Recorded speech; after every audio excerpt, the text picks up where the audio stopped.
Wow, the informant that right-wingers were basing all their information on about Hunter Biden has gotten arrested by the FBI for him lying to them. That is hilarious, to be honest. And it shows that now there is honestly no case against Hunter Biden on his, what, getting bribes and stuff by Ukraine? Like, this is honestly no surprise either. Last night, we brought you the story of the wildly embarrassing bombshell that has blown up the right-wing case against President Joe Biden and his sole surviving son. The special counsel investigating the Bidens, Trump-appointed U.S. Attorney David Weiss, has now indicted his own key informant for lying. 43-year-old Alexander Smirnov was arrested Wednesday and charged on 2 counts for feeding the FBI false information. Smirnov's allegation that Joe and Hunter Biden received $5 million bribes from a Ukrainian company has always been manifestly absurd. And yet, it was the central point of the Republican argument for President Biden's impeachment. Republican politicians and the right-wing media relied on this discredited informant to make their case over and over and over again. What is the right wing going to do now that their sole source of information is now been arrested for lying? I bet they're still going to base all their arguments on this dude's lie. A veteran FBI informant alleging both the president and Hunter Biden each took $5 million in bribes. The details come from an FBI informant who is very trusted. A highly reliable informant that has always checked out. All the information he's ever given us has checked out. We have determined that whistleblower is extremely credible. This is a very crucial piece of our investigation. A confidential human source that had been reliable previously to the FBI. A confidential informant that they had on the payroll. Documented allegations of bribery from a trusted FBI confidential human source has now finally been released. Now, its contents are devastating. Trusted. Yeah, that's hilarious. So many people were claiming this dude was trusted, reliable. He always checked his facts and everything else. And nope, he was just lying to the FBI.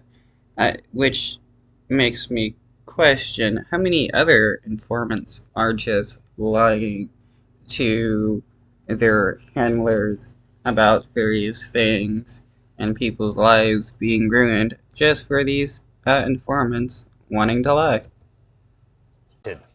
So trusted, so reliable, highly credible. In fact, in just 1 year, Sean Hannity, that guy you just saw there, promoted the bogus claims of that so-called trusted informant no less than 85 times on his show. 28 of those segments were Hannity monologues, long ones, on the topic.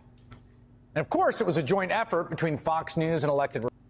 So either these people that was backing this informant were either lying about it all, or they were so stupid and ignorant that they didn't even check if this guy was actually lying or not, and just took his word or other people's word that he was a trusted source.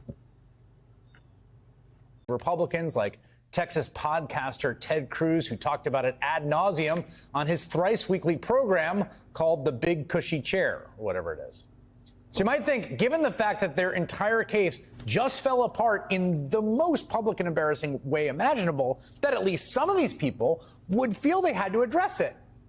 Say if you were a Fox News broadcaster who had been repeating what you now know to be a lie to your audience for months. No, of course, they didn't even mention it. As of last night, at least. Fox News, take a look at what they were talking about last night when the story broke on Fox News. I mean, it's no surprise that Fox News people, when caught out in their lies, not admit to lying, but just ignore it. That's their typical behavior that they do. Get caught in a lie and just talk about a bunch of different other stories and make up more lies because that's Fox News. It's just a lie machine. All they do is make up lies because that's what their audience wants to hear, a bunch of lies.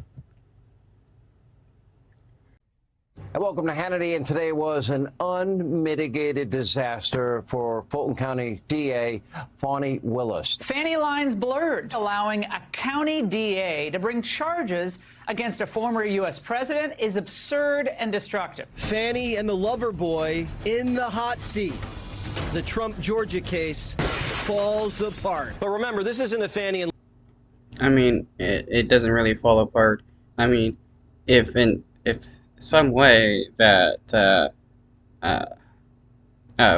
Willis is unable to prosecute the case, they will just put in different people. It's not like Trump and everybody else are going to be able to walk free just because of this. And like, what about on Trump's team and the defendants' teams where they have lawyers that are dating or married?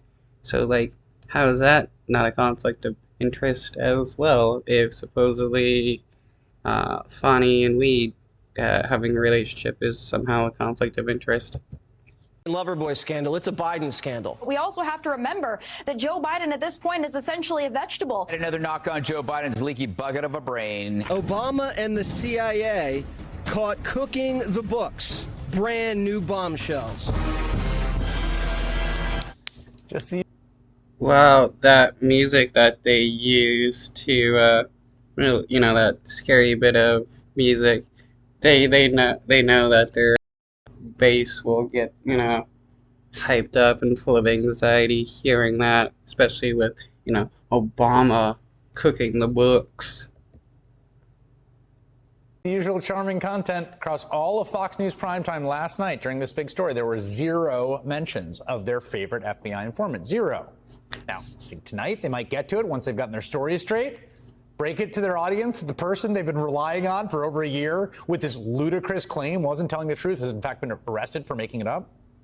But, we know this. Fox News is not a journalistic organization. Their purpose is to create an alternate reality for their viewers where they hear only what the conservative movement wants them to hear. We know that. Well, it's also what the audience wants to hear. I mean, the moment Fox News started admitting that they were lying about the election being stolen, a lot of the Fox News viewers went to Newsmax and other alternate right-wing news sources because they didn't like the fact that Fox News was admitting that the election wasn't stolen.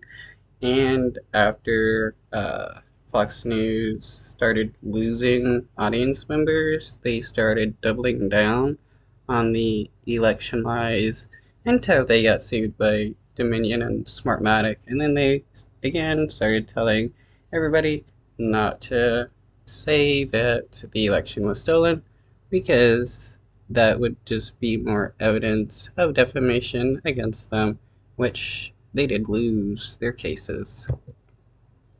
Because they paid out the largest media defamation settlement in all of U.S. history to the tune of nearly $800 million for creating the alternate reality the election was stolen from Donald Trump. And we know they knew that was false. Yeah, Fox. That's one reason why Tucker Carlson got kicked off. He was considered the most liable for the defamation suit, talking the most about the election being stolen, and Fox News fired him in order to try to save face. It is hilarious how much money they had to pay out. And it wasn't just the Smartmatic Dominion.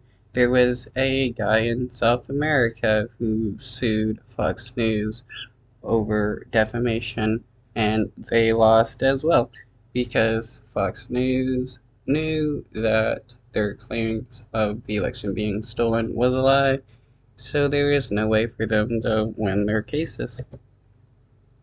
And believe me, they saw the news about their number one informant yesterday. They just chose to ignore it. How embarrassing. Here I was thinking Sean Hannity always wants to set the record straight. Again, on this show, we always want to set the record straight.